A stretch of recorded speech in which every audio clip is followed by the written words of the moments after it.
I'm going to call to order the March 13th Ways and Means Committee hearing. We do have a quorum. Representative Hornstein moves approval of the March 5th minutes. Are there any additions or corrections? Seeing none, all those in favor say aye. Aye. Opposed, nay. The March 5th minutes are adopted. Members of the audience and committee members that haven't been able to get your email today, the Banyan bill that was originally posted on the agenda will not be heard tonight. So for any of you that are in the room, just for that will not be heard this evening. The first bill that is up on our agenda is House File 2738, Representative Kiffmeyer.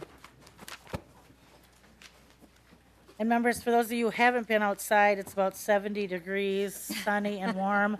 Most of the state of Minnesota is barbecuing or throwing balls around in their backyard. So,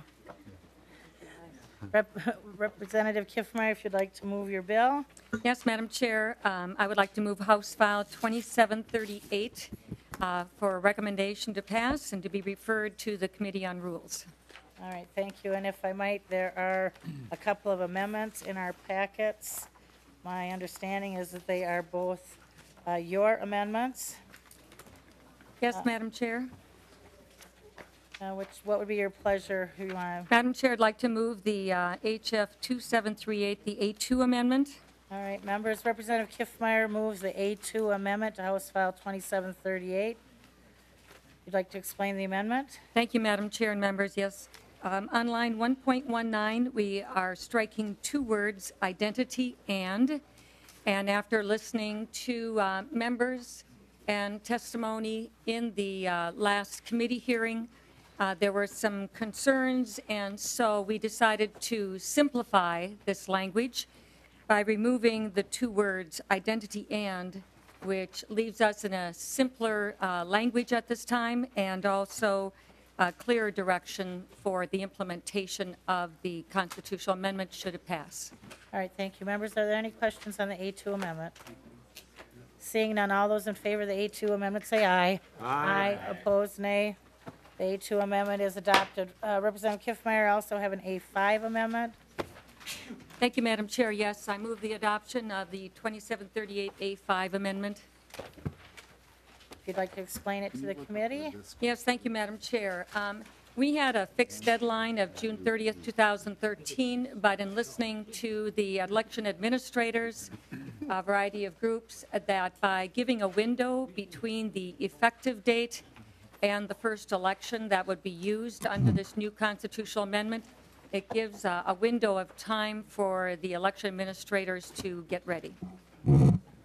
All right. Are there any questions on the A5 amendment?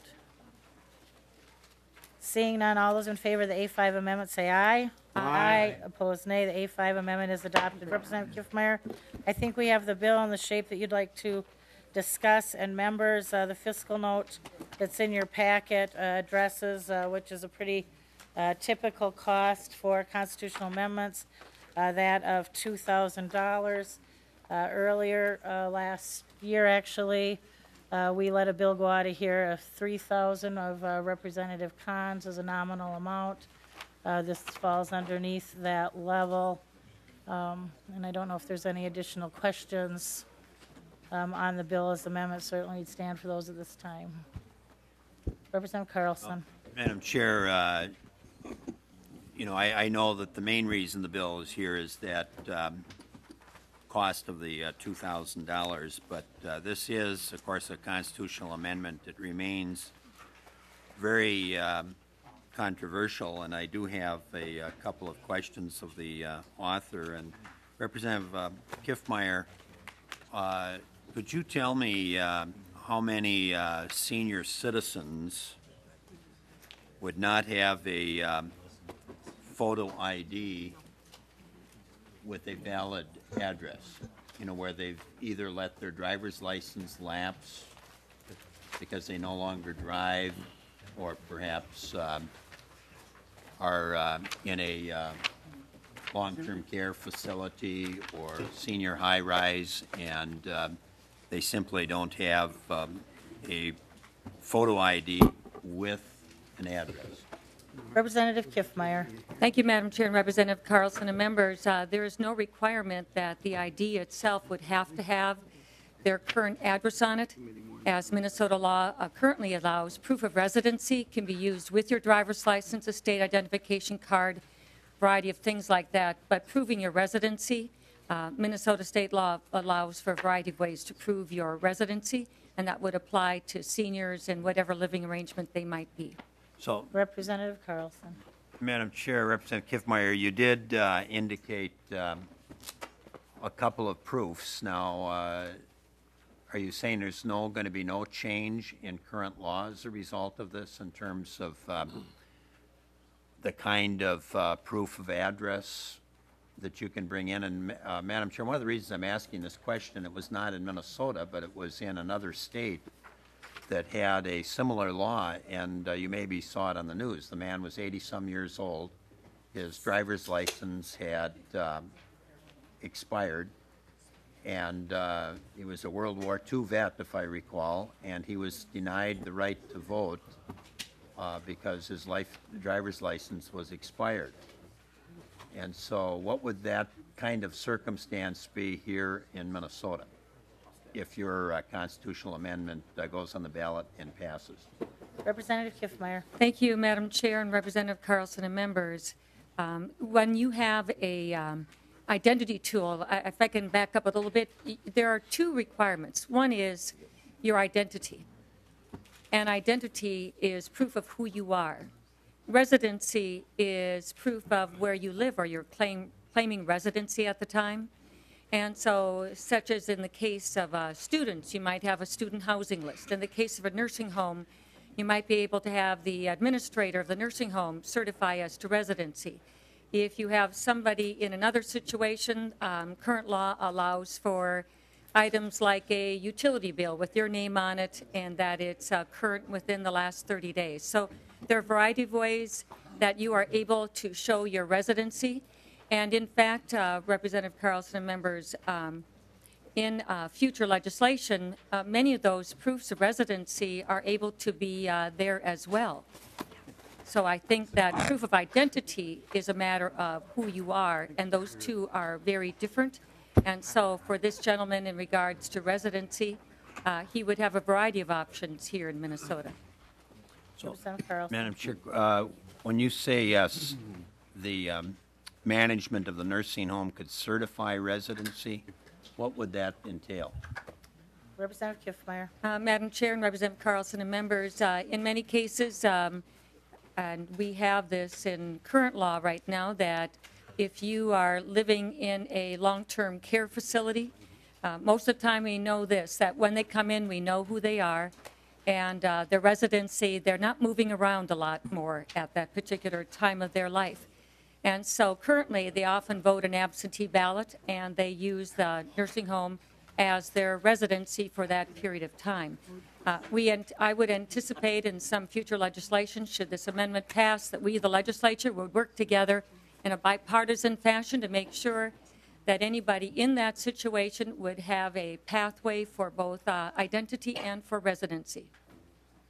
And, Representative and Carlson. Madam Chair, I indicated I had a couple of questions, and the other one, there's been conversation about a so-called government ID being used or issued. So what kinds of government ID would be acceptable? Representative your bill. Kiffmeyer. Thank you, Madam Chair, Representative Carlson and members. Government-issued ID could be a driver's license, could be a Minnesota state identification card, two most common forms. Passport could be use of an ID. A military ID, current law allows tribal ID. Those are regularly understood to be government-issued identification. Madam Representative Chair, Representative Kiffmeyer, you mentioned a moment ago college students. What would be the status of an ID issued by a college or university in Minnesota? Representative Kiffmeyer. Madam Chair and Representative Carlson and members, the status of a college student ID, some of them are issued by the University of Minnesota, some are college students. But in a previous bill, and I would anticipate for next year as well, that one thing we as legislators could do is to allow a student use an out-of-state ID. Again, your ID not changing, and a government issued for a student could be from another state. And Representative Carlson. Madam Chair, where I'm headed with the question about colleges, we have tens of thousands of students who would have a college ID, but it's not issued by a unit of government. They might be attending a St. Olaf or a St. Thomas or a Concordia. It would be a private institution that's technically then not a government entity, but yet they would have a student ID. So what would be the status of our private colleges and universities so that there would be a level playing field between those that are attending a public institution then that I think you were just saying would be giving a government ID because they are a government entity. And under law, by the way, MnSCU is technically a state agency. The U of M is constitutionally autonomous. I'm not quite sure how that plays, but let's assume that they're both considered government for a moment. The question of the private colleges and universities, what about their ID? Would that be acceptable or not? Representative Kiffmeyer. Madam Chair and Representative Carlson and members, when you have a court case situation, you do have, you need to be very careful about treating voters, especially in a particular group, give them equal treatment. And so if you have some students that would have a official state university type of an ID and other students don't, but I think, Representative Carlson, that the large majority of those students, if they do not have a Minnesota driver's license or a state ID card, that they would have, if they're here from another state, those students would probably have another state identity card that could be useful for students that would give them all a equal level playing field for them to make sure that if this is the state that they're claiming residency in, that they want to vote in the state of Minnesota, claim that residency, that ID for that student, even from another state, could be very useful in that case, and that would be a government-issued ID. Representative Carlson. Madam Chair, I'm not sure that answered my question about level playing field between a private college or university and a public college and university. You said students all have to be treated the same, I think is the way you were putting it, Representative Kiffmeyer. But maybe you could just kind of give me a yes or no. Would a student attending a private college be able to use a student ID, assuming it's a photo ID, and I think most of them are, in lieu of a government-issued ID? Representative Kiffmeyer. Thank you, Madam Chair, and Representative Carlson and members. When the court talks about a group of voters and treating them in an equal way, it doesn't have to be identical. In other words, creating a way for them to have an ID, that is a government-issued ID, is the issue that is of concern. And as long as those students have that and have that ability to have that ID, the courts don't say exactly what kind it has to be. There are some students that might be overseas. They could use a passport. We might have some folks that are in the military. They can use their military ID. There's a variety of cases like this. The court is interested in making sure that they have the opportunity to have an ID, but whether it's exactly the same, that all of those things, the point is that they have a pathway, that they have the ability to have an ID. And I believe that we would be able to work together on that, Representative Carlson, and that we would be able to see to it that every single student, every eligible voting student here in the state of Minnesota would have that opportunity to vote and to have that identification needed. No, Madam Chair, Representative I'm sure that, Carlson. that simply, quite frankly, is not clear to me. Let's take the Moorhead area where you have, I'll use my son as an example. He attended school in the Moorhead area, and there's 3 higher ed institutions up there, 1 in North Dakota and 2 in Minnesota. And between my son and his 2 roommates, they attended all 3 institutions.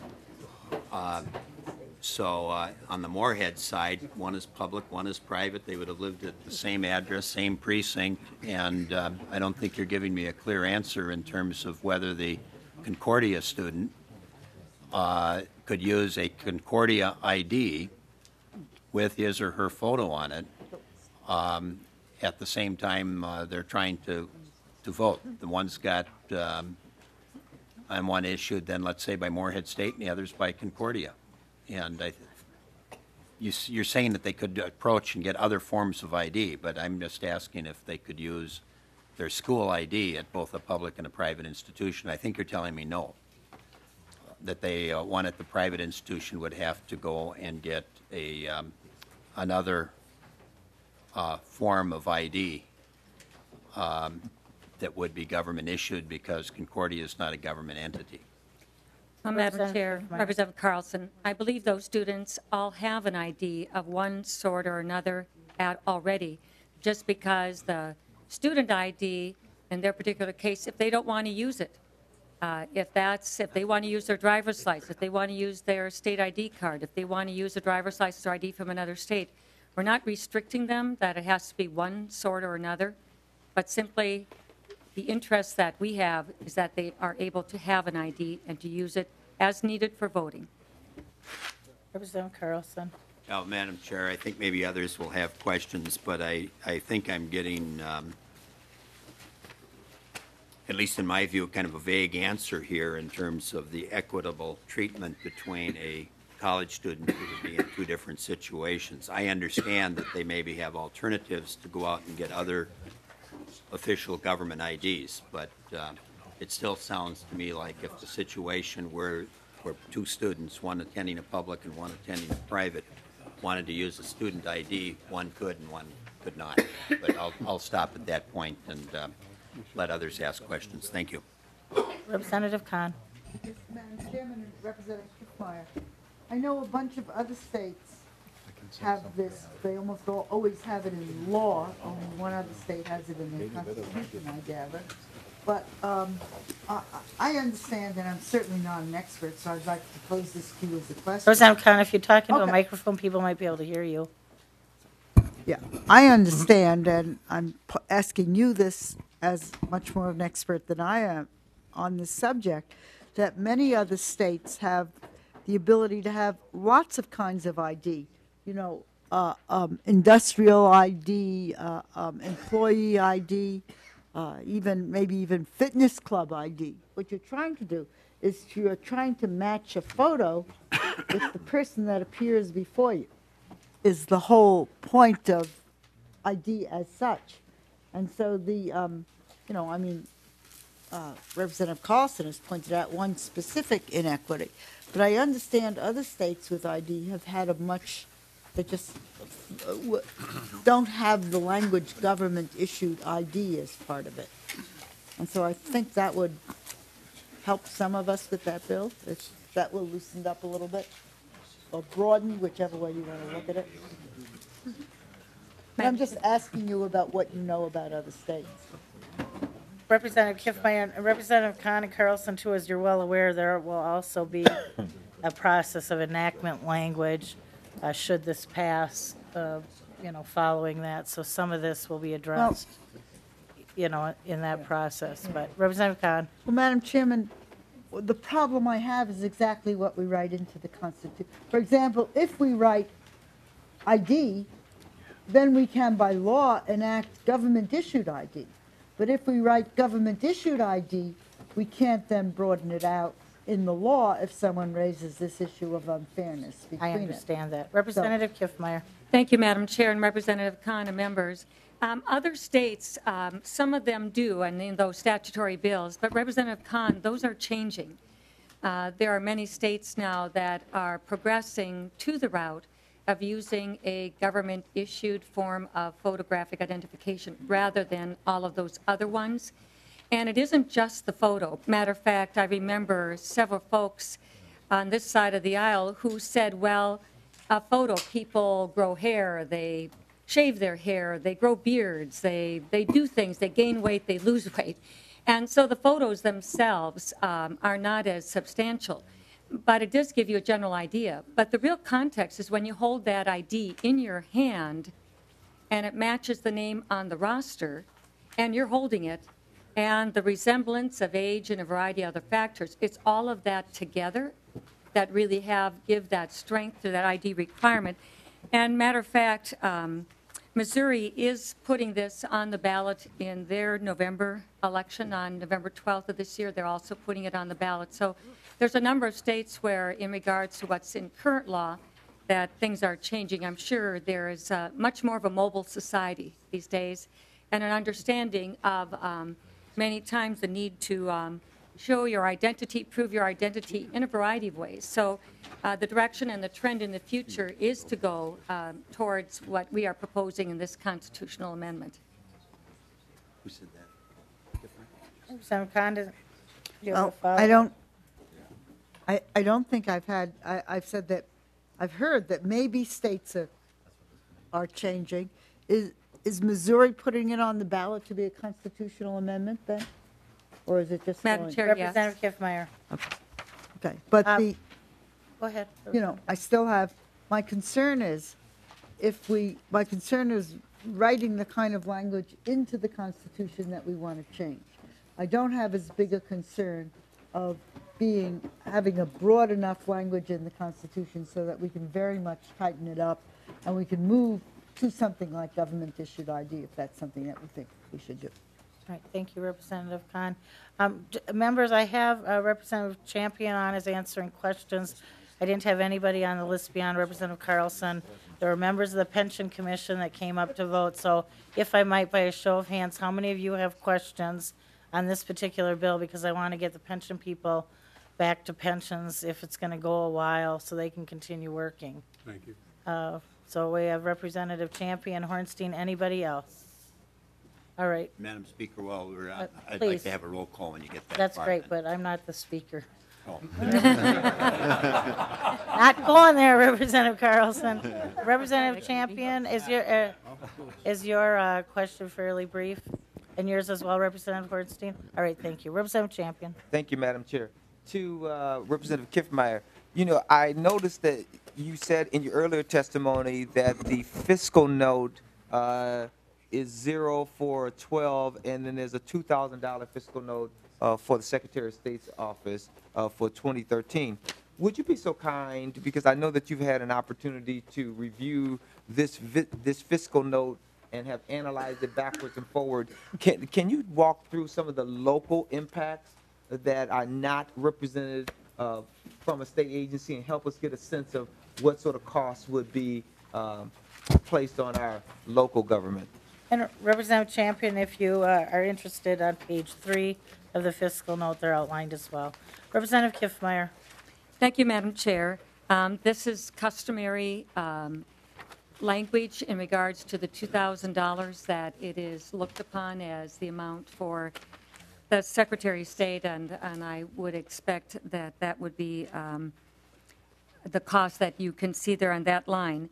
Just to let you know, it says local government costs to county auditors of adding one proposed constitutional amendment to optical scan ballots. The cost on programming and counting votes, estimated costs for printing and publishing. Just to mention in regards here that local units of government print ballots, and it's always been fascinating to me that when you pay for anything to be copied or printed, whether it uses more black ink or less, it still costs so much money to just simply print. And so the fact that you add one more item to be on the ballot is just a matter of, it may be a cost and it may not be a cost, but this year in our ballot, we also don't have the executive offices on the ballot. It's a little bit shorter ballot overall, and I would expect they would be able to accomplish this in one ballot as they usually do, and the normal printing costs. Follow, Madam Madam Chair. Chair? Thank you, Madam Chair.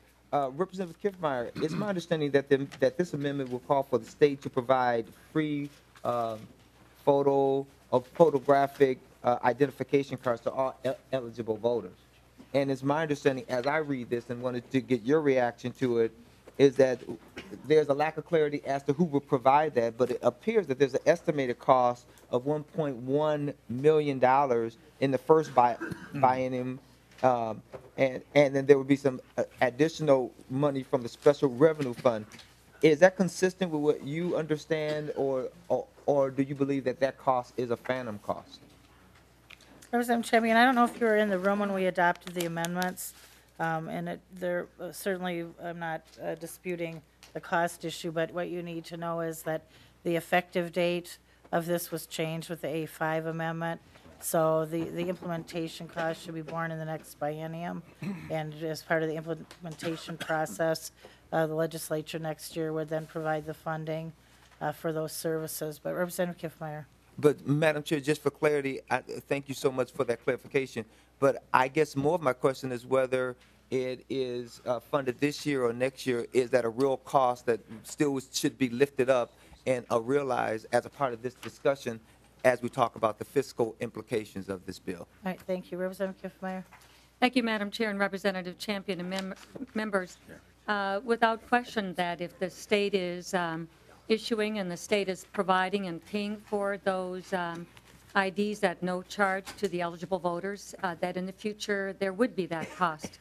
And matter of fact, especially to have those who are economically disadvantaged, who are on the poor level of society, those who are minorities of color, in a variety of areas, especially in the inner city, to be able to have a state identification card issued to them at no charge is a tremendous value that I think that has been well recognized, not just in being able to use it in the voting process, but in other parts of the economy as well. Representative Champion? Yes. Oh, Fado. Oh, there you go. Well, I heard this male voice. I was like, oh, who is the male voice? Okay. Thank you so very much. I do have another follow-up. So you will agree that there's also some impact that this bill would have. Representative Champion, if I might. Okay. Representative Rukavina has now added his name to the list, so I'm going to excuse the Pension Commission members. Go back to your committee. When everybody's done with their questions, we'll take a break and let them come back. So, I'm sorry. Representative Champion. Thank you. So, Representative Kiffmeyer, so I guess with your response, it will lead me to believe that you do understand that by requiring individuals to have a photographic ID would have some impact on seniors and people of color. Is that right? Would you like for me to phrase the question a different way because you look perplexed and I want to be as helpful as possible? Thank you, Madam Chair and Representative Champion. It would have some effect in the sense that they would be issued if they need it, if they don't already have it, they would be issued a ID as required by the constitutional amendment as would be implemented by the legislature. No further questions. Thank you. Representative Hornstein. Thank you, Madam Chair and Representative Kiffmeyer. Along the lines that Representative Champion was asking in terms of cost, it's my understanding that you get a free ID, but yet you still have to show certain documents to prove your identity. Is that correct? Representative Kiffmeyer. Thank you, Madam Chair and Representative Hornstein and members. In accordance with the Department of Public Safety, there are a variety of options as far as proving your identity. We would use their current checklist of any documents that are required by them in regards to getting something like a state ID card. Representative Hornstein. Thank you, Madam Chair. Well, for example, some of these documents are a birth certificate. My understanding is that costs $45, a passport $97, naturalization papers $200. So there are going to be costs borne by individuals. And when we have over 10%, 10.5% of Minnesotans 65 and older do not have some form of photo ID. We have 84,000 voters without a driver's license or state ID card. Another 131,000 with an address on their ID that's different than their current residence. You know, we're going to, those are huge numbers. And so then we're going to have all of these individuals then having to pay for these documents that, you know, are required by the Department of Public Safety to get identity. So I think there's a huge cost to these individuals, and I was wondering if you could comment on that. Representative Kiffmeyer. Madam Chair and Representative Hornstein and members, the U.S. court, as well as other state courts, have heard this question in regards to the birth certificate and other derived documents. Some states do make provision for that, some states do not. But the courts have also recognized that if there are those costs, the courts have allowed that they will be legitimate for the purpose of proving your identity. And in particular, Minnesota, we have a variance process that is a one-page form that can be used as well. And that can be a $10 application fee for that. So without question, Representative Horstein, that in the future legislature, those are the kinds of questions that we would want to consider. Madam Chair, just quickly, just a comment. I think that we're going to have a lot of voters falling through the cracks under this legislation. A lot of people who are eligible to vote now won't be able to vote, and they will be incurring, whether it's $10 or $200 for naturalization costs or passports, birth certificates, everything in between. Individuals will be incurring significant costs, and I think that's important for the record. Madam Chair, just to let you know that in Representative Kiffmeyer. U.S. Supreme Court and other state courts, there isn't a single documented case of any voter being disenfranchised through a voter ID requirement, even if it includes getting such things as a birth certificate or other proof of identity. So indeed, I'm confident that in Minnesota, we will also implement it in a fair way to preserve everybody's right to vote and eligibility to vote. Thank you, Representative Kiffmeyer. Representative Rukavina. No, thank you, Madam Chair. Representative Kiffmeyer, you know, as a former Secretary of State, I know how proud you are of Minnesota's turnout and how proud we all are. And I'm a little concerned about some of the things in here, and so I just got a few quick questions. You know, if you look at your bill, you know, you have to be a resident of the United States for 3 months, and you have to be in the precinct for 30 days. And then there's a procedure if you haven't been in the precinct for 30 days. And so if I have a constituent who moves from the range to go to school in St. Cloud in August, and they're eligible to vote in November, even if they have a driver's license or a,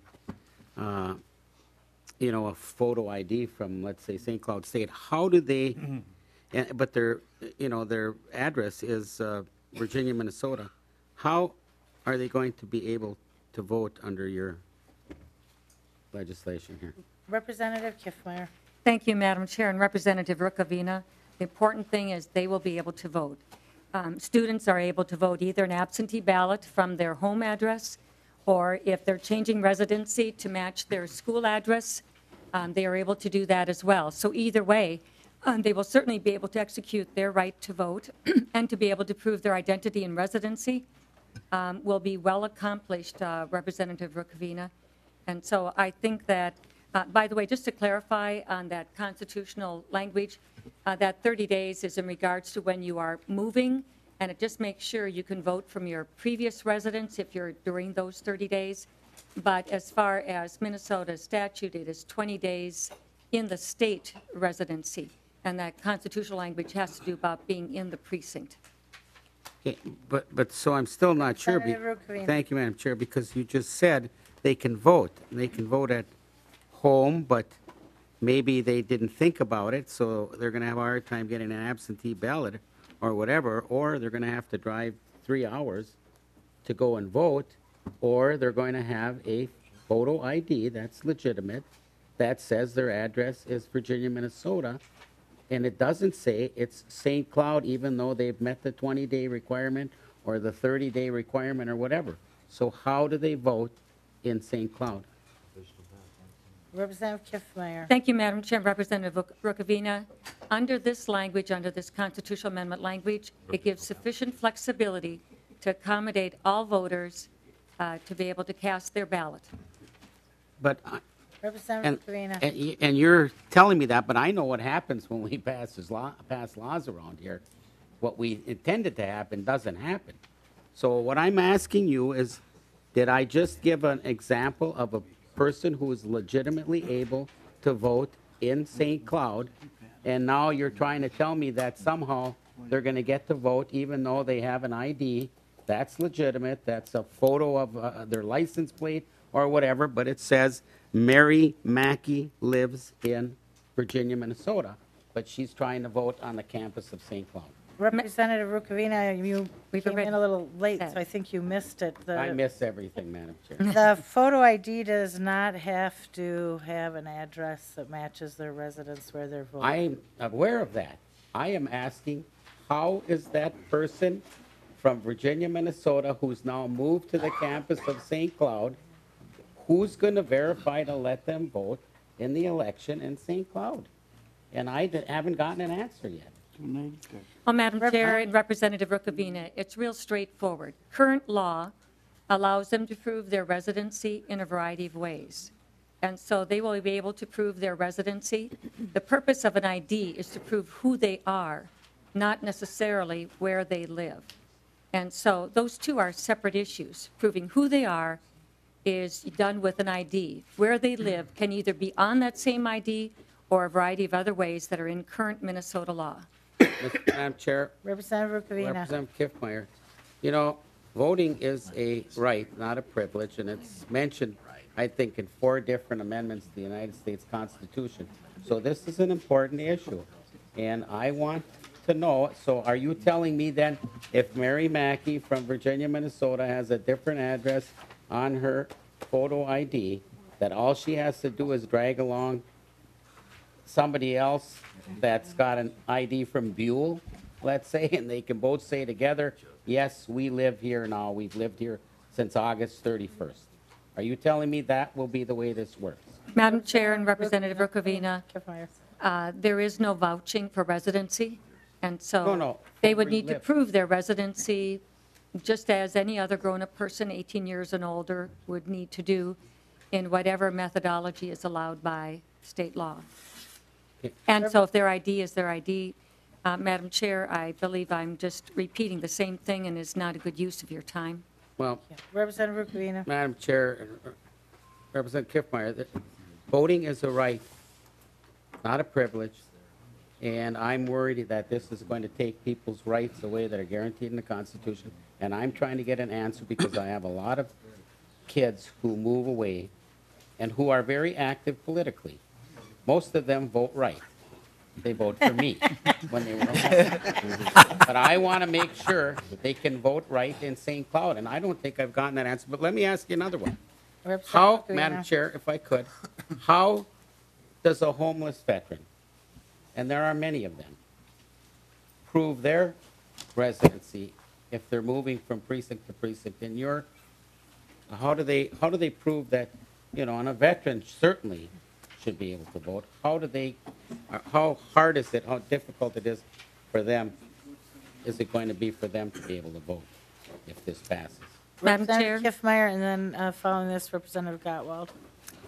Representative Rukavina, I expect it to be as easy for them to vote by once they have that ID or if they have one already. Current law allows them to claim an address. They're entitled to 1 vote, just like anybody else.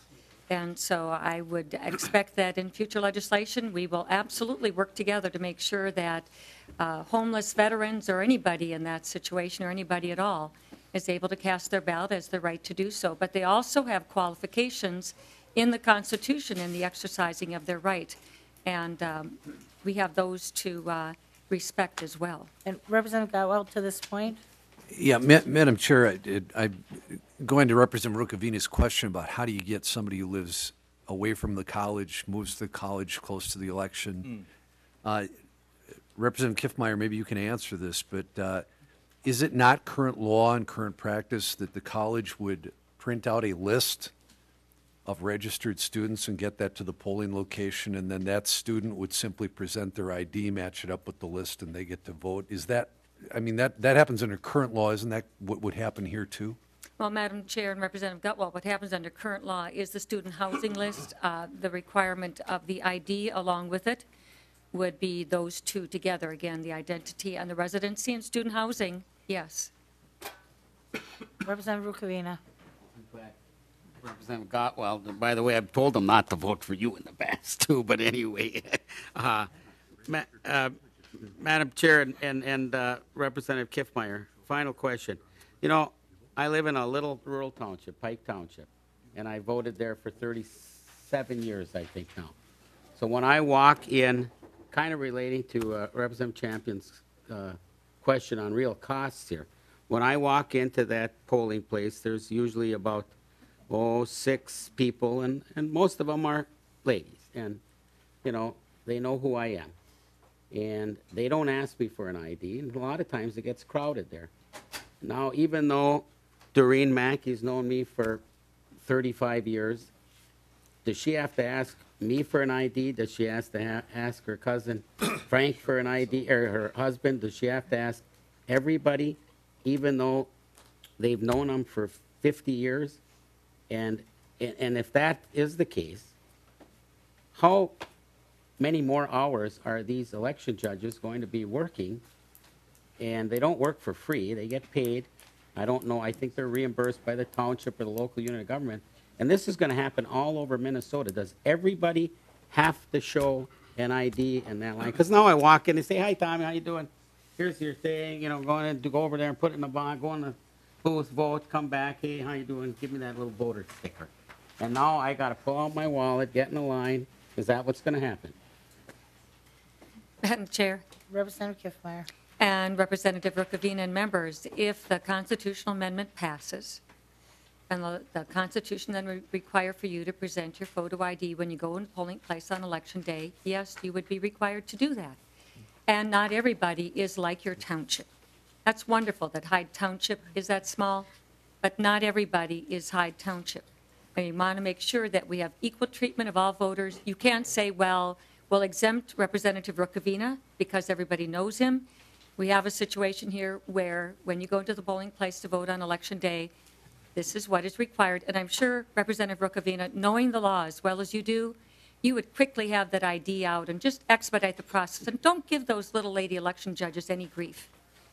Well, Madam Chair Representative Rukavina. and Representative Kim, they would expect nothing less from me. But I do have to tell you that, you know, there's about 400 people in our township, and many of them are seeing, I don't think we have that many kids, and most of them are voters, and there's a high voter turnout. And that's going to slow down the process, and they're going to be there another hour or maybe 2 hours. And I'll bet you that Representative Eakin knows the same thing in his township, maybe even Representative Wagenius, that in her precinct, those election judges know almost everybody. And now they're going to, Representative Champion asked the right question. They're all going to be there. The lines are going to get longer. They work from 7 in the morning till 11 at night, and now they're going to be there till maybe 1 in the morning. And there's 6 of them, or 7 or 8 of them, and that's another hour or 2 of work, and multiply that by the tens of thousands. Representative Rukavina, do you Ma'am? know what the temperature is outside? Well, it's getting hotter in here for me right now. I know that, but Well, Madam Chair and Representative Rukavina, having been an election judge myself for 11 years prior to becoming Secretary of State, there are many times, because I live in a larger township, 3 precincts now, a lot bigger population. Matter of fact, it's even bigger than our city. And many times when I was working as an election judge, I would think to myself, why can't we just have somebody show their ID, and this would go a lot faster than guessing if you are Lawrence, Larry, LT, William, Bill, Will, Anderson, Onensohn. Sometimes, how many times working as an election judge, I thought, if we would just have a simple show me your ID, that I could have that. It would really help speed the process up. well, Madam Chair, in ending, I think it's going to certainly cost a lot more hours and cost a lot more money just for the ID part of it. Thank you, Representative Rukavina. Representative Champion, very quickly. Thank you, Madam Chair. I know that I was looking at you, and I'm thinking of that sunny weather outside as well. But I was really just trying to concentrate on the fiscal implications of this bill, and I was really just going to let it go by without raising this issue. But I think I will raise it because I think it's worth considering. As I sit here, I'm thinking of history, and I'm thinking of history from a number of perspectives. I know that in 1863, the Emancipation Proclamation was signed. Well, the executive order came forth. In 1865, the others, you know, folks, especially African Americans, realized that they were free. 1857, Dred Scott came forth. And it wasn't until 1868 when the 14th Amendment was signed that allowed citizenship to be considered. If you look at Section 2 of the 14th Amendment, you will see that men could vote, but women could not. It wasn't until the 15th Amendment that allowed for the others to be able to vote. But there are several things that happened between, the passing of the 15th Amendment and when others really tried to vote. There was this thing that was called a poll tax. And that poll tax was often put in place in order to disenfranchise people, especially people of color in the South, from being able to vote. And there was a reason for the Civil Rights Act of 1965. The reason for that is because they wanted to be assured that there was going to be an opportunity, that no one was going to infringe upon their right to vote. And so I know that this is a long way to get to my question. Your short question. My short question. Mhm. But my question is, what can you say that is going to reassure people of color and others that this is not a new disguised version of the poll tax in the year 2012? Representative Kiffmeyer. Thank you, Madam Chair and Representative Champion. First of all, I'm sure that some folks have gone through an experience like that and have a special sensitivity. We recognize that. And I have worked very hard in the election system during my years to defend and protect and to get voter information out, speaking at Martin Luther King Day, just going to numerous times and greatly enjoyed it. When you have the question of the poll tax, the courts have taken a look at this matter in regards to the Harper case and the question of it being a poll tax, and the courts have said it is not a poll tax. You finished, Representative Champion? Well, I did ask you just for a short opportunity, so I will not keep trying my luck with the chair. All right, thank you. Members, we are in recess until approximately 7 p.m. so that we can get everybody in the room for the roll call vote.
Members, we're going to reconvene the Ways and Means Committee hearing. Representative Kiffmeyer renews her motion that House File 2738 as amended be recommended to pass and referred to rules, I believe. Is that correct? That's correct, Madam Chair. All right, and Representative Carlson requested a roll call. Mr. Smith, if you will take the roll, please. Representative Holberg. Yes. Representative Downey. Yes. Representative Carlson. No. Representative Abler. Yes. Representative Bruce Anderson. Yes. Representative Sarah Anderson. Yes. Representative Beard. Aye. Representative Breinert. No. Representative Biskins. Yes. Representative Champion. No. Representative Davids. Yes. Representative Eakin. No. Representative Garofalo. Yes. Representative Gottwalt. Yes. Representative Greiling. No. Representative Gunther. Yes. Representative Hornstein. No. Representative House. Yes. Representative Kahn. No. Representative Kiffmeyer. Yes. Representative Lanning. Yes. Representative Lincheski. Representative McNamara. Yes. Representative Nornis. Yes. Representative Pulowski. No. Representative Rukavina. No. Representative Slawick. No. Representative Smith. Yes. Representative Wagenius. No. Representative Westrom. Yes. Representative Lincheski. Photo ID. No.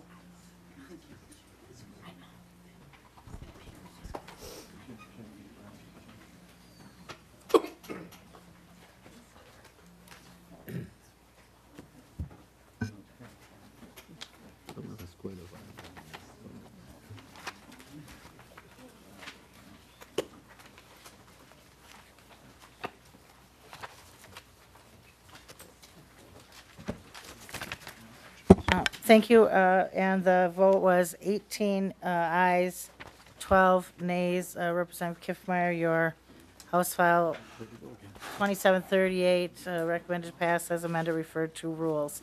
Thank you, very Madam Chair. much. Thank you, members. Representative Lanning, thank you very much. The next item on the agenda will be House File 2087, Representative LeMieur in the room. We're going to do 287. Members, I'll move House File 2087 be recommended to pass and referred to the General Register. Is that correct? Yes. All right. Welcome to the committee. Representative LeMieur, if you'd like to briefly explain your bill. Thank you, Madam Chair. Should I just stick to the revenue? That portion of works the- for me. All right. This is an agency housekeeping bill for the Department of Labor and Industry, and it has a positive fiscal note of $25,000 in 13, and continues with a $32,000 positive fiscal note for years after. And the numbers come from the $10 per year fee for residential building contractors, electrical contractors, and billing officials. Open to any questions. Thank you very much, Representative LeMieur. Representative Biskins. Thank you, Madam Chair. Madam Chair, I noticed a few changes in the bill where we changed journeyman to journey worker. I did ask the chair about that, and he informs me that under the apprenticeship program that is a federal requirement or a request from the federal government. And Madam Chair, being a sensitive new millennia guy. I noticed in one spot where it wasn't changed, so I would like to move that on page 2, line 30, we strike the word journeyman and we insert the word journey workers. With a photo ID. Members, are there any questions on the Biskins oral amendment? Seeing none, all those in favor say aye. Aye. Opposed, nay. Motion prevails.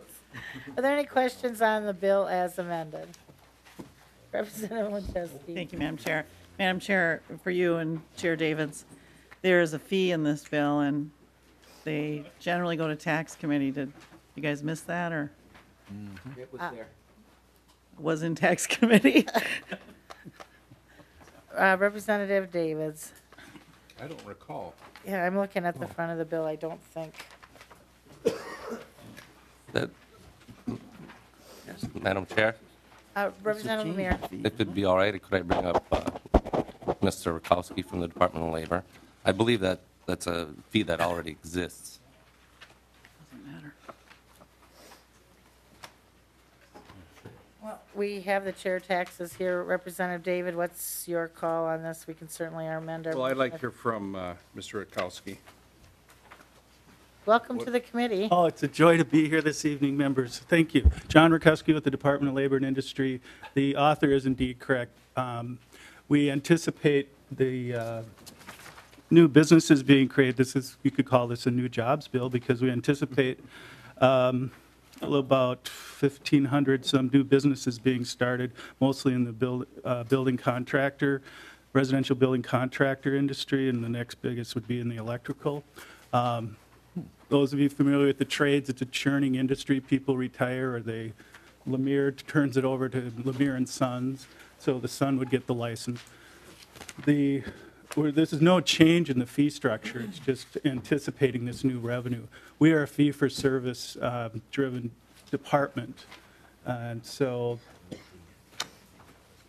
I defer to the tax chair, but I don't think it needs to go there. It went to Senate Finance. It didn't go to Senate Taxes, if that matters. Chair David. You're not helping yourself. No, I don't need. Providing information. All right. Chair, Representative Winchester. Well, thank you, Madam Chair, and you know, I heard the tax chair, and he doesn't want to see it. Unfortunately, that's not what the statute says. It's not really if the chair wants to see it.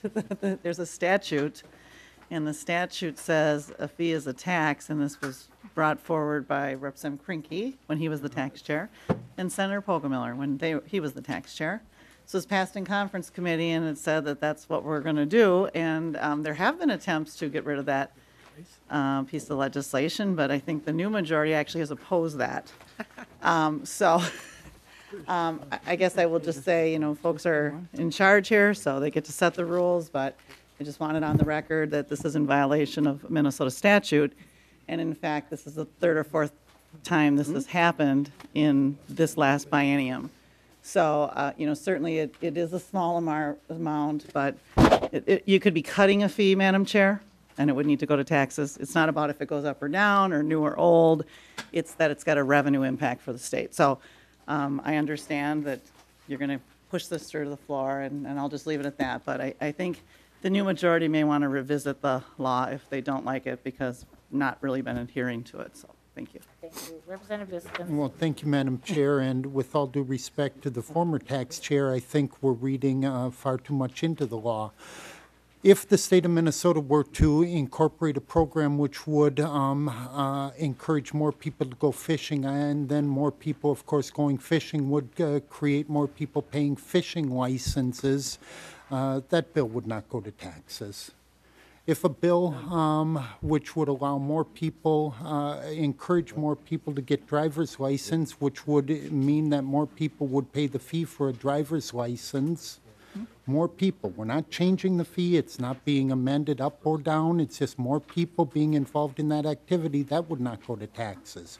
What we have here as I heard the testimony, is that we're just going to have more people engaged in the activities of residential builder contractors, of electricians, and building officials. And that is where this note is coming from. It's not through an increase up or down, but through an increase in activity. And in none of those scenarios would those bills go through taxes.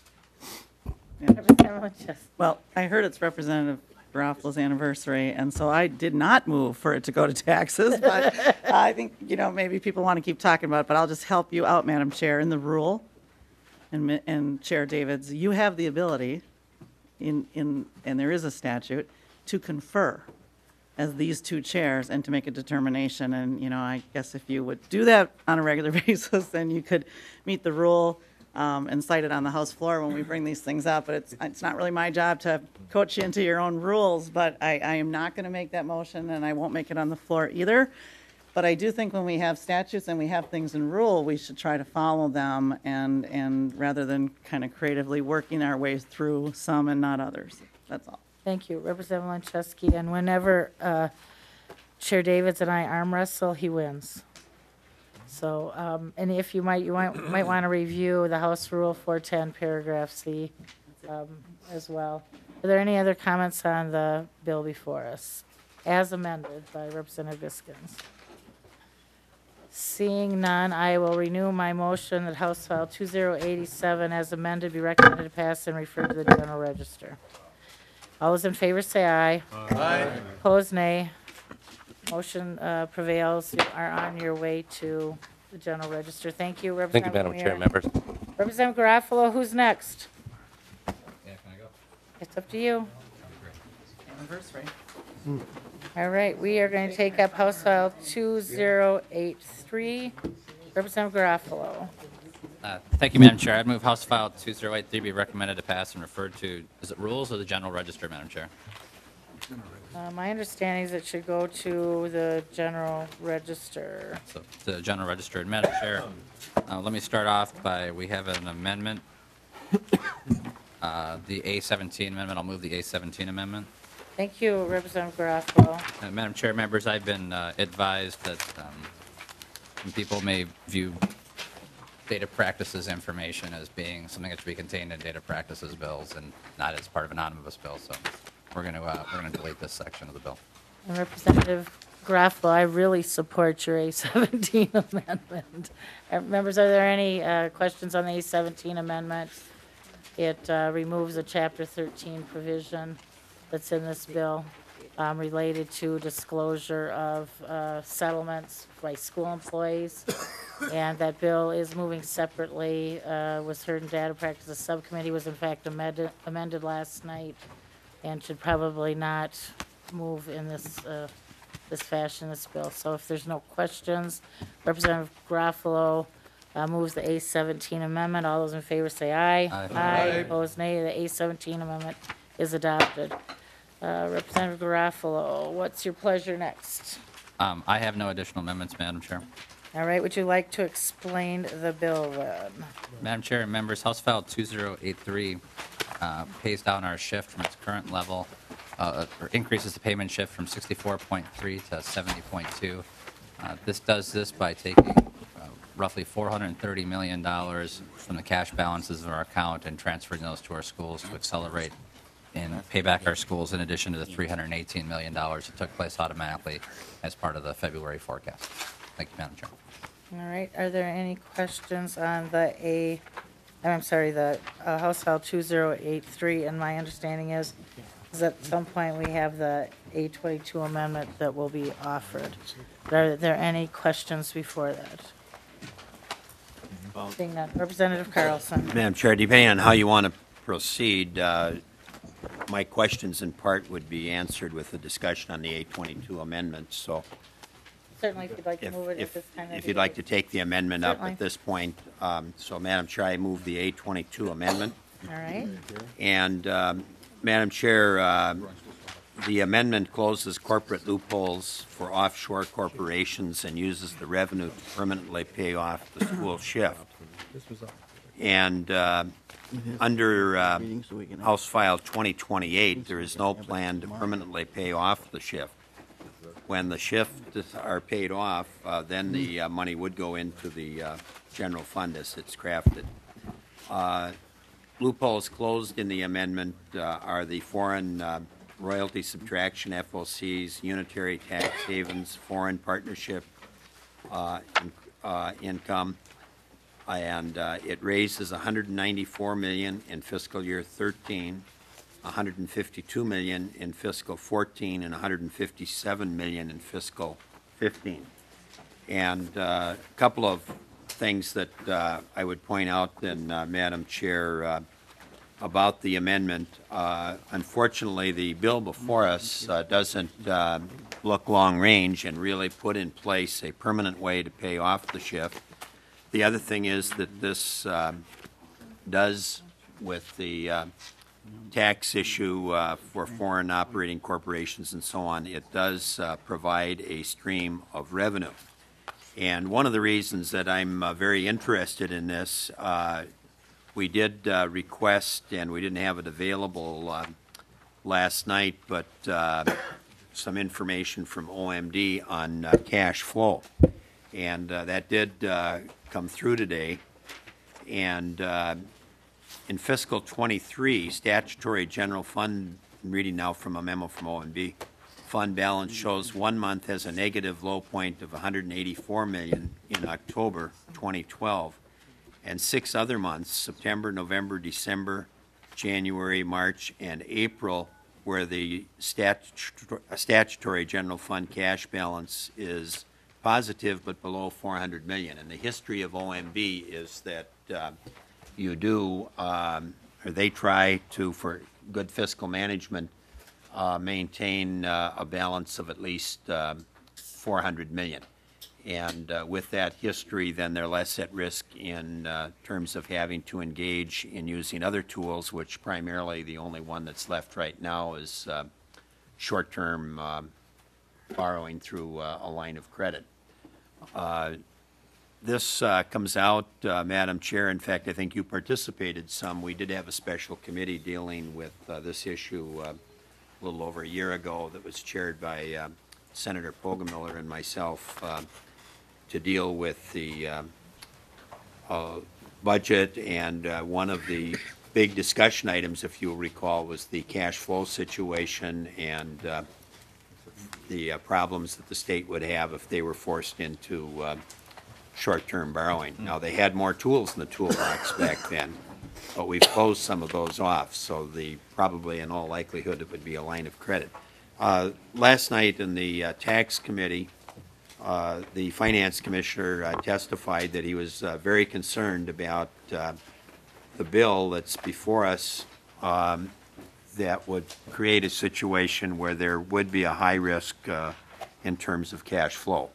I think we're all in agreement probably that we would like to see the school shift paid off, but it does take a revenue stream if you're going to do it right, and that's what we're trying to provide here.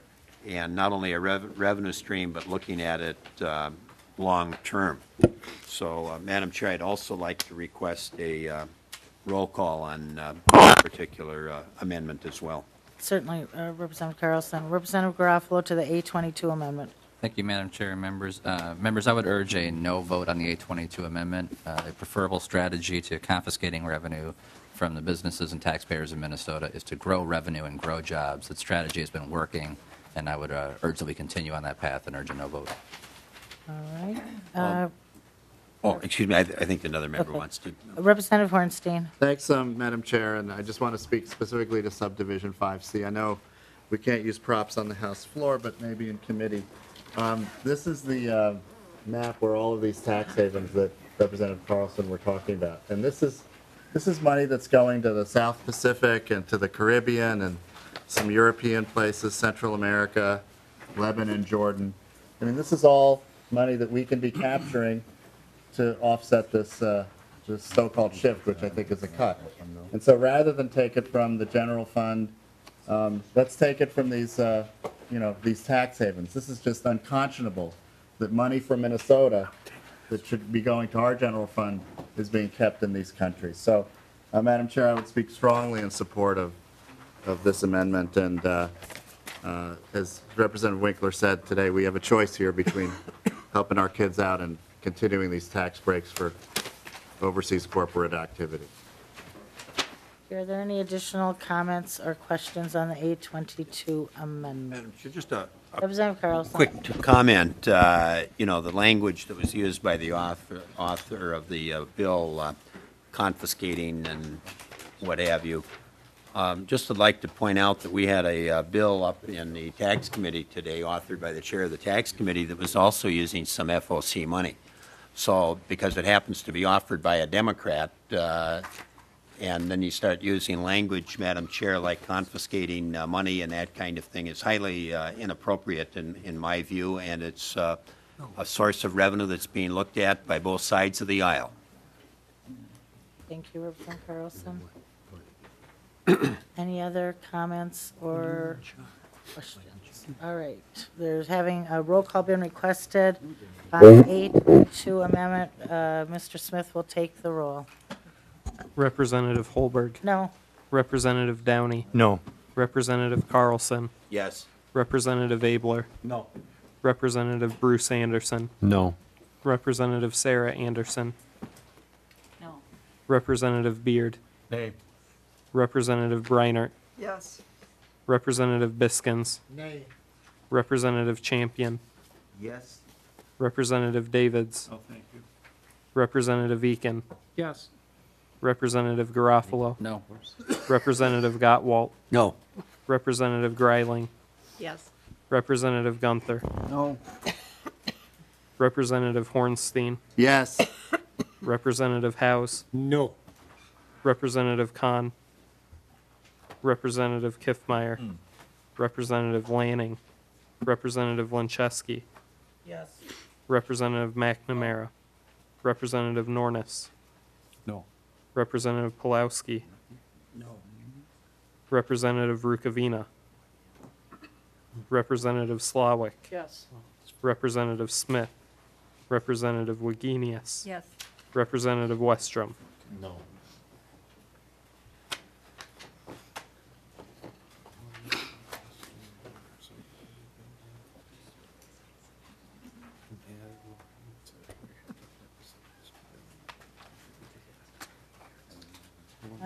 By a vote of, with 9 ayes, 16 nays, the motion does not prevail. The amendment is not adopted. Now to the bill as amended by the A17 amendment. Any other questions, comments, concerns, final thoughts? Representative Garofalo. Thank you, Madam Chair. I appreciate the committee's consideration. All right, if you did, Representative Garofalo renews his motion that House File 2083 as amended be recommended to pass and referred to the General Register. All those in favor say aye. Aye. Opposed, nay. No. No. The motion prevails. Thank you very much, Representative Garofalo. Representative O'Driscoll, I think, is next. And it's my understanding that Representative Dietrich will be joining Representative O'Driscoll at the stand, as this is an issue that they've both been working on for a number of years. And Representative Rukavina, I think, wanted to be here for this, so I don't know where he disappeared to, but. Don't know if.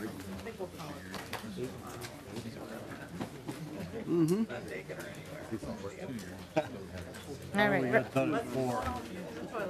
Tell her we got done at 4 o'clock. That works, right? Yeah.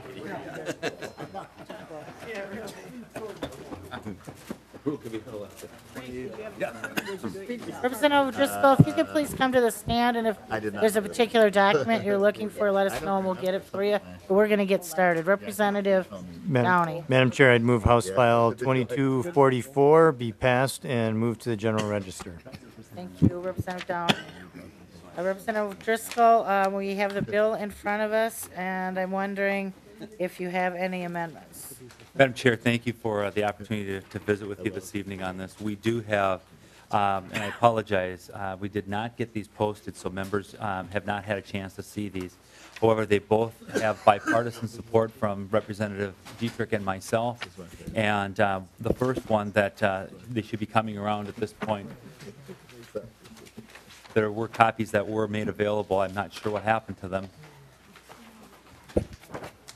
But we have an A7 amendment that really just takes and corrects some words that are commissioned to board. And then one of the things that we had done during committee, and it was suggested, is that we also include in this, as a suggestion of Representative Winkler, as well as the commissioner of the DNR, Commissioner Landwehr, that we take a look at putting an audit provision in here so that the Legislative Audit Commission would have the opportunity as well to be able to do this. So those would be the two amendments that we'd be looking at. All right. Okay, so you'd like these amendments moved to get the bill in the shape that you'd like to Yes, discuss, yes, is that indeed. correct? Thank you, Madam Chair. Which amendment would you like to take first? Let's take the A7 amendment. All right. Madam Chair, I'd move the A7 amendment. Representative Downey moves the A7 amendment. Are there any questions? Seeing none, all those in favor say aye. Aye. Opposed, nay. Amendment is adopted. Representative Driscoll, next you'd like somebody to move the Move the A12 amendment, please, Madam Chair. the 812-073, I'm assuming. Madam Representative Chair, I Downey move that. will move that amendment. Any questions on the 743 amendment?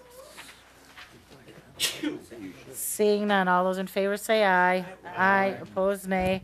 The A12-0743 amendment is adopted.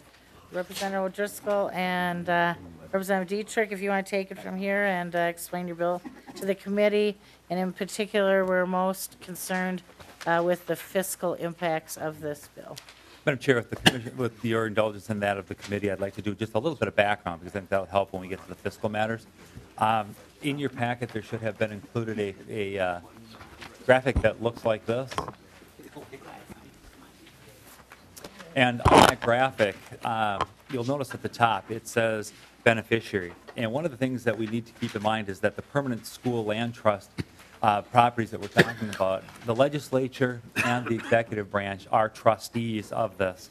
And it means that in the Enabling Act that created the state of Minnesota, or allowed statehood, we set aside certain lands for the benefit of public schools and public school students in the state of Minnesota. As a part of that duty, we owe fiduciary obligations. And so what we are suggesting in this bill is a creation of a permanent school trust board that would consist of 5 members that would be appointed by the governor over 4-year staggered terms. And that we would also have those individuals who the governor would appoint be ratified by the House and the Senate separately. That's part of the reason that, for the reason that we're doing that, is that we are, as trustees, the legislature and the executive branch, so it ties the two of us together.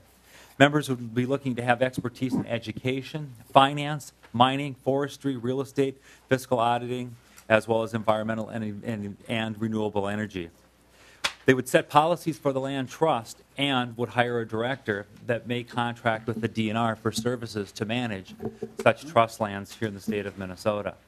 In addition to the board that's being created in this bill, there would also be a substitution of the advisory committee that exists right now in the legislature for permanent land trusts, and in its place we would put a legislative permanent school fund commission. And the purpose behind that commission, it would act from a functional standpoint, hearing any types of bills that would be related to land trust that would come forward in the future, similar to what the Pension Commission does, where they have all of the bills that come in the session to the Pension Commission. It would be made up of 12 members, 6 from the House, 6 from the Senate, and it would also consist of 3 members from each party, so we would have an even balance in both the House and the Senate on that. And this has actually come from some discussions we've had in committees. One of the things that was raised on this was the issue of constitutionality. Representative Wagenius raised that issue in the Environment Committee, and we've worked on that, and we believe we've resolved our constitutional issues. Representative Breinhardt, you had some concerns about whether there would be citizen input involvement on this. I think we've been able to address that issue as well.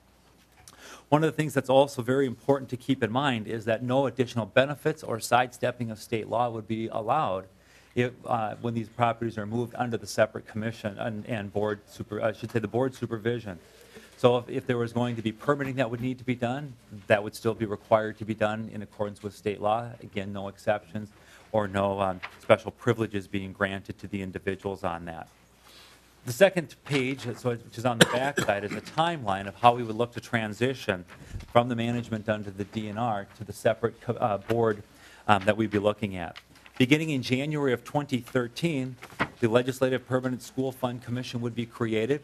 It would have appointees to that from the House and the Senate, and that commission would be able to begin its work immediately.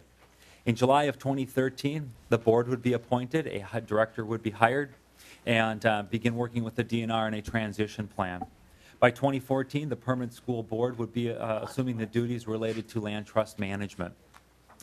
So that brings us to the issue of the fiscal note. And one of the things, if you wanted to grab the fiscal note at this point, you'll notice that there are two areas of question on here.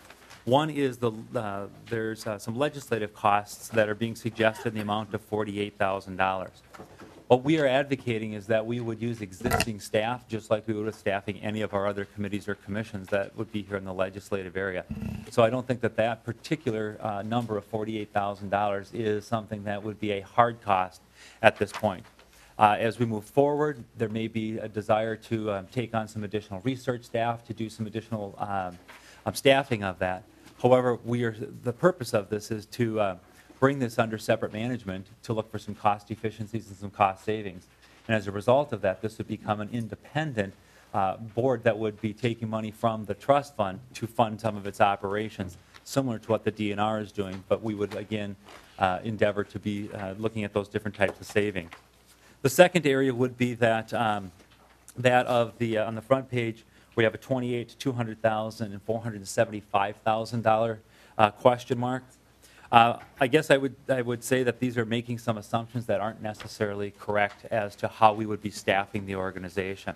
For example, the DNR, when they were consulted on putting this fiscal note together, if you turn to page 6, there's some assumptions that there would be a director that would be hired who would be paid $112,000. There would be some managers that would be put in place, and right on down the line.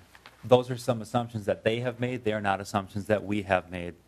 We are looking again to transition this and then see what the needs are, see what the savings are, and then we would look at legislation that would enable us to be able to bring on some of those staff positions if they're needed and desired, as well as funding those through the savings that we would see in the land trust. For example, right now, some of the things that we're eyeballing is that in the state of Minnesota, in statute, the only organization that would pay for fire suppression charges are the school kids in the state of Minnesota. Counties do not pay for that. Corporations who own forest lands do not pay for that. And neither do cities or counties or other entities. The only one that gets charged that is the school kids every year for fire suppression. We think that we can handle that differently and not have to charge the school kids for that in the state of Minnesota. Second area that we're looking at right off the top that I think we can help with some of these expenses would be the area of game and fishing licenses. Currently, the DNR allows hunting on student land trust properties, but there is no fee that is paid back from the game and fishing bills back to the land trust. So in essence, it's a free lease or it's an uncompensated use of that property. So we do believe that there are two areas right there that will far outweigh any kind of fiscal costs that we have. And again, we are questioning whether or not those fiscal costs are things that we would be looking at, if they're just suggestions by the model that the DNR is currently using within the agency. And so with that, I would defer to Representative Dietrich, because this has been a bipartisan bill this year, and Representative Dietrich has a long history in working on this particular matter. Representative Dietrich. Thank you, Mr. Chairman. Since this is a Finance Committee, I just wanted to touch on two things, is that I think that this bill allows us to honestly say that we have addressed our fiduciary responsibilities when it comes to our school trust lands and their management and the school trust fund, that we are all held in as in one of the highest responsibilities as trustees. And the other thing that I would just like to point out, a fiscal piece too, is if you look at this flow chart, on the bottom left-hand side, it says that that we would hire a director and that they may contract with the DNR. And it is every intention of Representative O'Driscoll and myself is to be working with the DNR. But the only difference would be is that, for example, on forestry, as we generate revenue from forestry, right now, the DNR subtracts all of their expenses at the end of the year. The only difference in our model would be is that we contract with the DNR upfront, and we find out what the expenses are going to be upfront, and we understand what are the services that they're going to provide for that expense. Because as you all know, as fiduciaries of this land, we need to generate revenue. And so we would know that at the beginning of the year instead of at the end of the year after they've already subtracted their expenses. So those are the two comments I would like to make on this bill. Thank you, Mr. Chairman. And with that, we'd stand for questions. Thank you, Representative Wagenius. Thank you. I wasn't going to bring up the constitutional issue, but since you brought up my name, I feel like I have to. And I am looking on page 8 in section 13, and you make the assertion that we are now constitutional, and it seems to me that when you tell the governor that he has to have the advice and consent of both the House and the Senate acting separately, and that's not part of our Constitution. We don't have that in our Constitution. But if either House fails to confirm the appointment within 45 days, the appointment terminates. What I see there is you have shifted power from the executive, reserved for the executive, to the legislature. I don't think it meets Article 3 of the Constitution. So I think we're going to have some discussions about that on the floor. This is not the appropriate committee for that, but he brought up my name, and I felt I had to do it. But on the fiscal matter, if I could continue. Representative Wagenius. I'm looking at page 3 of the fiscal note, and you kind of glossed over the fiscal implications of this bill, and so I think we need to talk about them. And because you were talking about maybe capturing more money from counties, and I'm sure the counties are not thrilled about that, but capturing more money from counties, and you are capturing new hunting and fishing money. I actually agree with that, but there is no, that we would have to raise the fee in order to do that, because right now that account is sliding into the red. So we just have to have that on the record, that these potential new sources of money, counties and the Game and Fish Fund, do not come without the burden of raising property tax or raising a fee. So we just have to understand that. If we want to do that, that's fine. But I think the more important thing there is on page 3 of the next to the last paragraph. It says currently DNR does not certify all of the cost it incurs in managing school trust lands. DNR then gives you a list of costs that it does not certify. So those costs are now paid by the general fund, by bonding, Game and Fish Fund. So what the DNR concludes is that if these costs are charged to the trust, and they legitimately will be under your plan, there will be a $2.3 million decrease in revenue to the corpus of the school trust fund. That's huge. So you're advertising to the public that we're going to get more money for kids, which every one of us wants to do, no question. But this is actually a revenue decrease. And I think in this committee, we all have to address that pretty forthrightly. The second thing that's not brought up is that the way this is structured, DNR now has to pay PILT payments, including PILT payments to schools. But the way you've got this bill structured, there will be no more PILT payments, including PILT payments to schools. So these are the issues that this committee has to wrestle with. And it's because we do not have something that we can tell Minnesotans, in theory, we would love to give more money to the kids, but this doesn't do it. this doesn't do it right now. I know we all want to do it, but this is the route that's taking us in the wrong direction. Representative Dietrich. Thank you, Mr. Chairman. Well, what I would have to argue is that I don't think the evidence is there. What I would say what this model does is it says we are going to be fiscally responsible and we are going to know what our costs are up front before we spend them. And I don't know how we can say that the current model is working, in regards to forestry. There have been, and I don't know that we want to get into all this, but there have been 10 years out of the forestry history where the expenses outweighed the revenue. And then once again in 2009, the DNR spent every dime that they made on school trust lands. And so the whole goal of this new director is to say we can't continue like that, and there might have to be different decisions made. And I think that we just need somebody who is willing to look at different options for doing things. And it might not be, we just talked about this a little bit. Think about if a person just decided we're going to lease our forestry land to the DNR, and they can just pay us a flat rate for foresting our land, instead of nitpicking on are these real expenses or are they not, because nobody can really verify they are or are not. Right now, if at least when I look at a certification report, I don't really understand if all those expenses are true, authentic. There is no evidence of that, just because they're there on paper.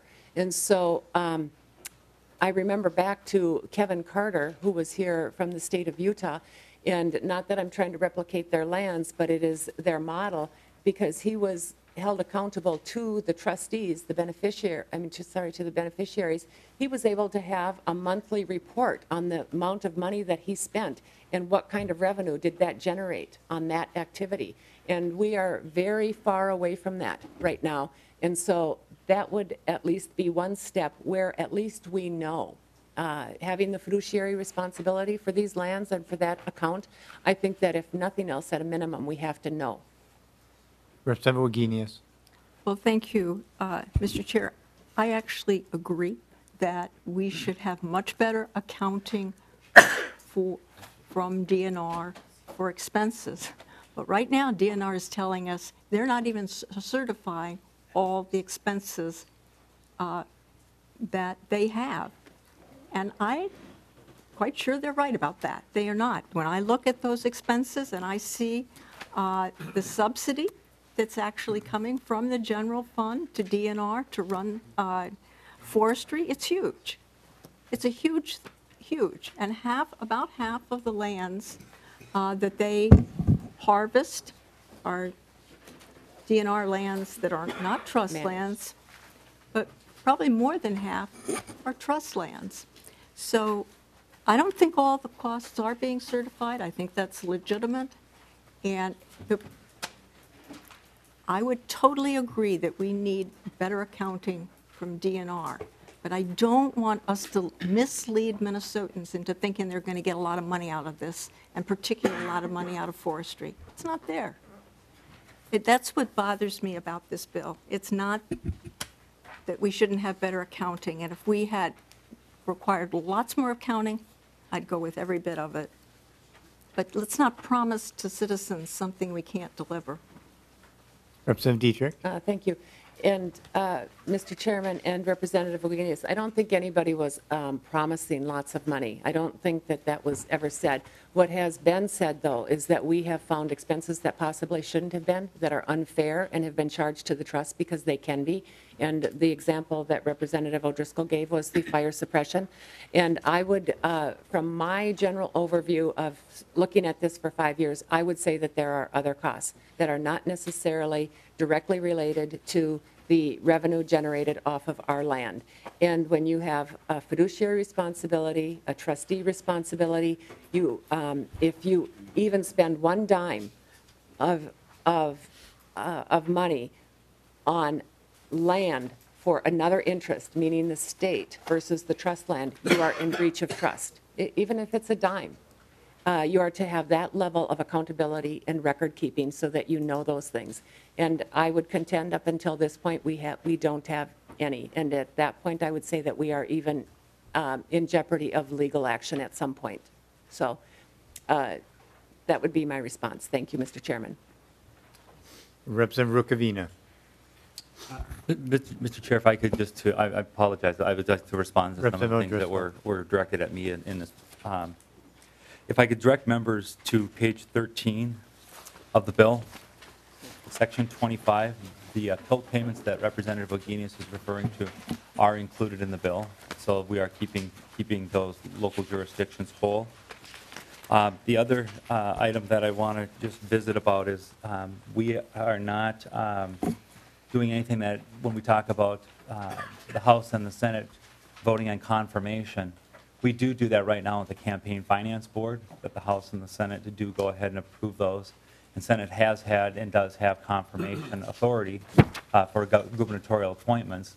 And because this is a House bill and because of the nature of the fact that we are acting in a fiduciary capacity, we did not want to cut the House out of this, so we wanted to have the House and the Senate be involved in voting on the confirmations, since we have as equal a fiduciary obligation as our counterparts in the Senate do on this.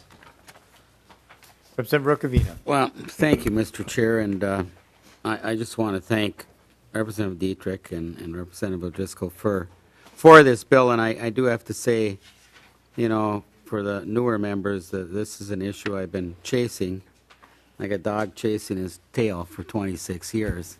I'm glad somebody finally caught their tail. But, you know, Representative Wagenius, the issues you brought up on page 3 are really insignificant as far as dollars are concerned. And I actually don't even know, for example, costs for oversight. What are they overseeing? I have no idea what that means in DNR lingo. Campground maintenance, it's such a small amount of money, it makes no sense. Now, how do you market school trust land? I mean, maybe that's a question I hate to ask Mr. Krampka or anybody. Reforestation, I know a lot of this land is aspen and it regenerates itself. You know, the DNR has had well over 2 decades to address some of the questions that some of us have been asking. And I'm glad that this bill has gone to this point that finally they're starting to answer some questions. I do have some concerns about the makeup of the board. You know, Representative O'Driscoll, I talked to you this afternoon, I believe it was, about it. I like the legislative commission. I think it's a great idea, one that should have been around for a long time. I have a real problem, and Representative McNamara and others know that I have a problem with citizens being on boards. And I don't know how you address that, but to me, your school trust land board is troubling to me.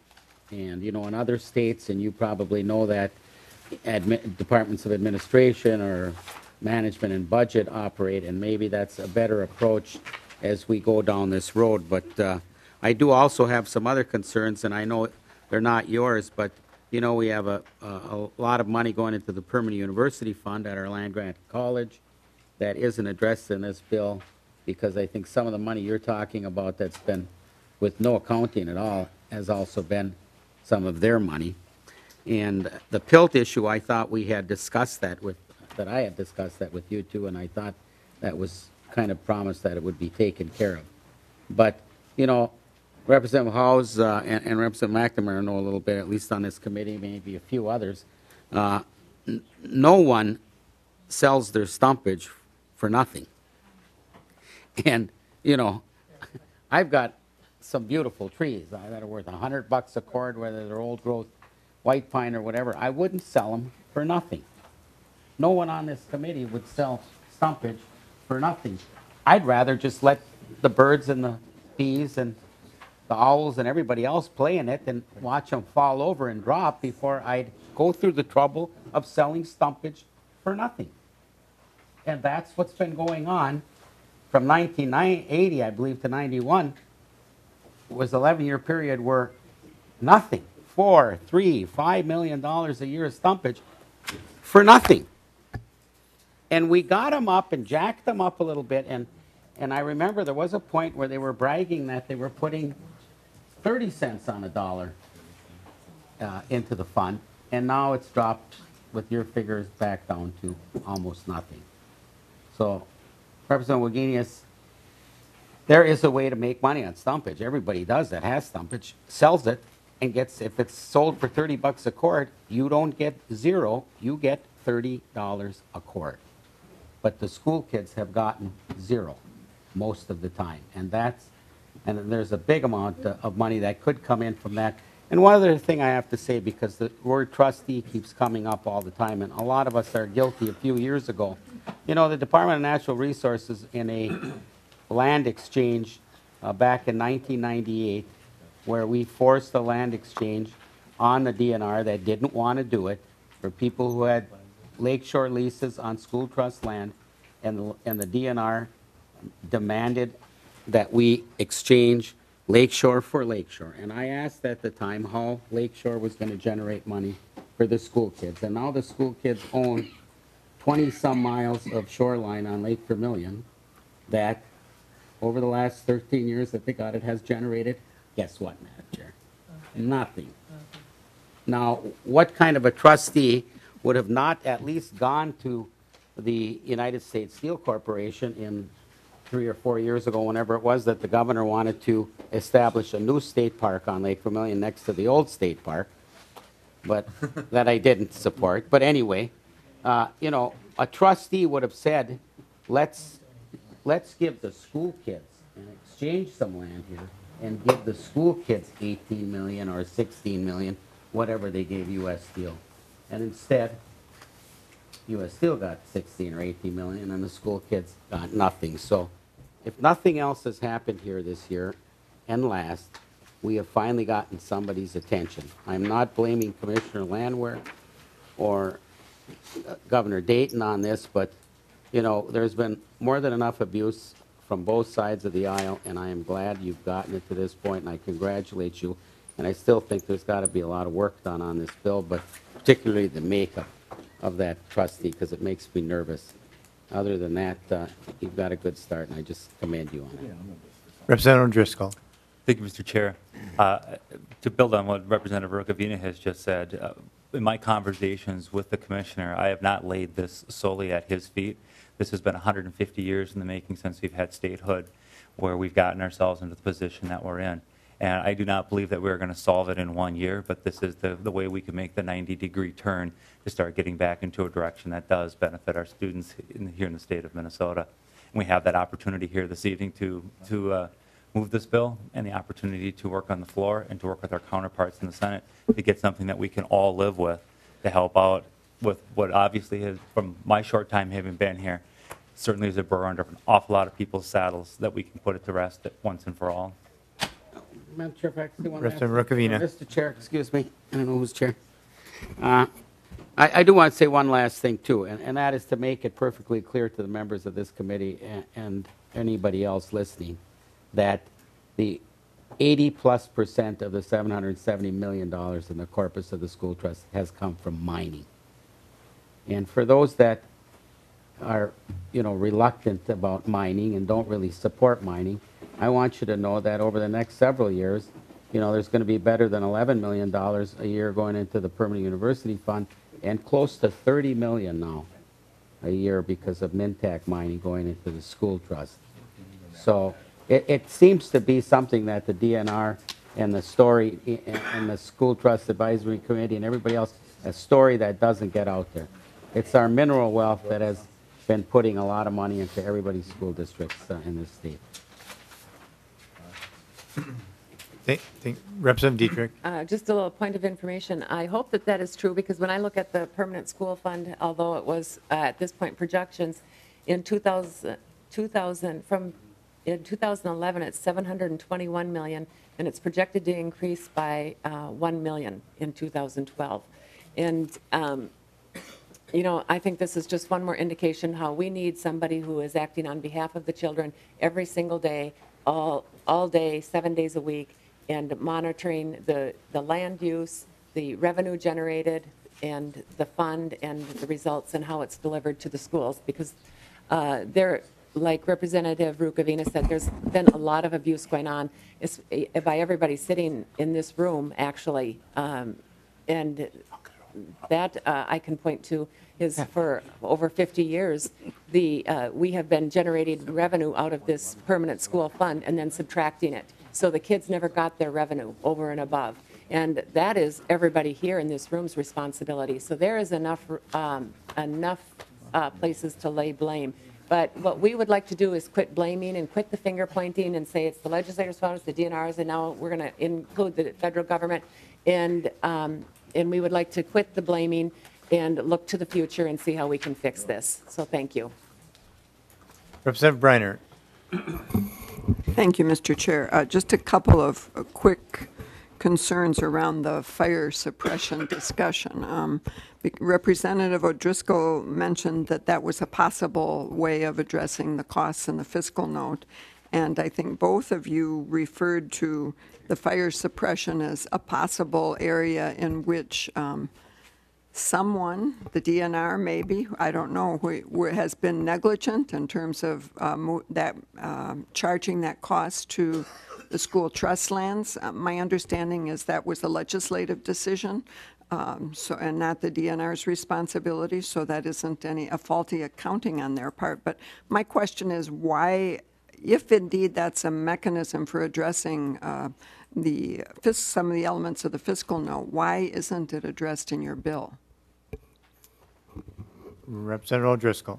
Representative Breinhardt, I would just ask for clarification when you say not addressed in the bill. What is the pronoun that's being addressed in the bill? I'm not exactly sure which particular item you're talking about. Representative Breinhardt.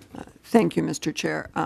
The actual statute that charges the school trust lands to pay for fire suppression costs. Representative O'Driscoll. Mr. Chair, Representative Breinhardt, that was a conscious decision to not include things in here because we didn't want this to become every legislator who has an issue to be put into the bill to try to address those kinds of things. We wanted to build a structure, and then with the commission, we would take those things next year, fire suppression, fees, some of the things that Representative Rukavina had talked about, put it in front of the commission, get them working on those kinds of things so that we're moving forward with a plan. And that's part of what we don't have is a long-range plan right now. Representative Briner. Representative McNamara. Well, thank you, Mr. Chair. And one, I'd like to follow up quick on Representative Breinhardt. Representative Breinhardt, you're right. It's we have to be careful about pointing fingers at the DNR and being negligent. It's this body that's been negligent for the last 20 years. I mean, I can go through fire suppression. We told them to do that because that was an easy money to grab. Why are we not charging fees to the school trust land for hunting and fishing? Why should they be able to hunt and fish on that land for free? We haven't done that, right? Why do we have them log in the time when the market's down to help out the industry? Why would we log when Popple's at $25 on the school trust land? Why does DNR do that? Because the legislature wants them to keep the mills running. Is that the constitutional?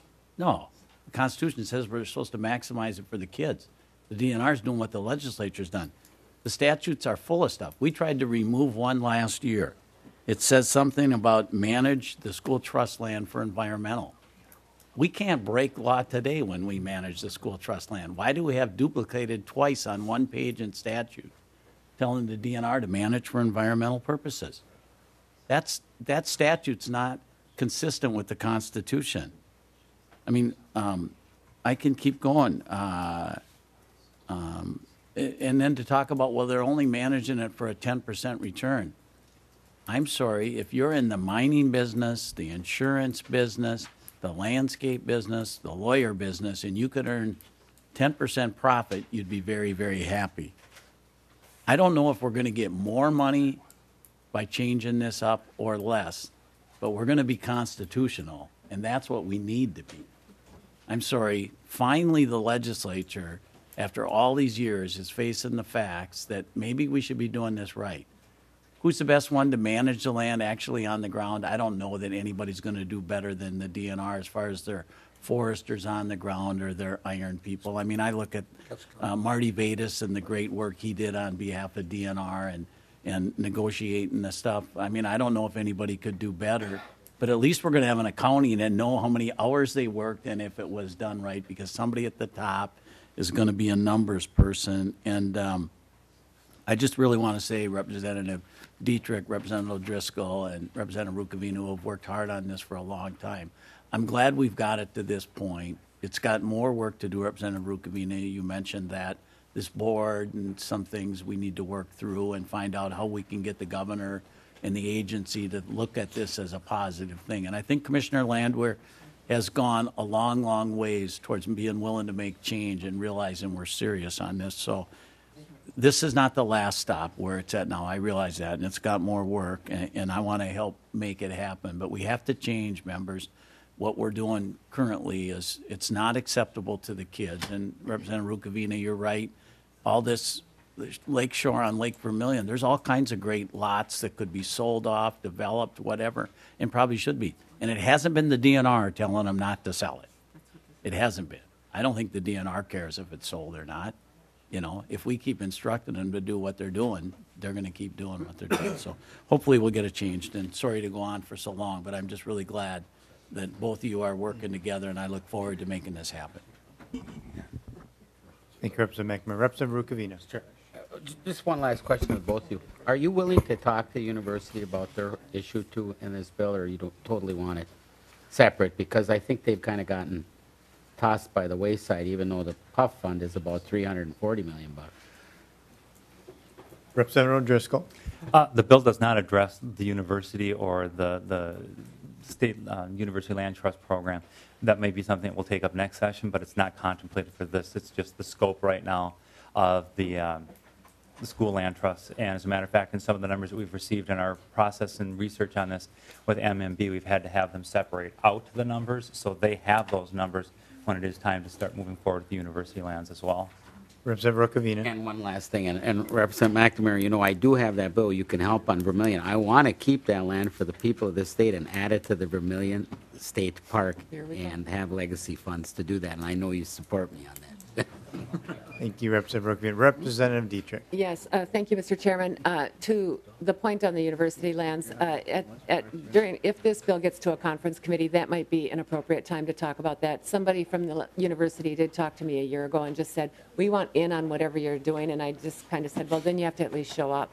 And I haven't seen them since. And so, but it might be a time to, because it's the same fiduciary responsibilities, it's the same type of lands and the same type of obligations. So I think that that would be a very easy merging of two interests. Thank you. Representative Driscoll, final statement, or I think we're ready to vote, but I think I've shared my comments along the way. I ask for the committee's support. thank you both. I would renew my motion that House File 2244 as amended be passed and placed on the general register. All those in favor, say aye. Aye. Those opposed, same sign. No. Motion carries. The bill is passed to the general register. And members, we are adjourned. Right here.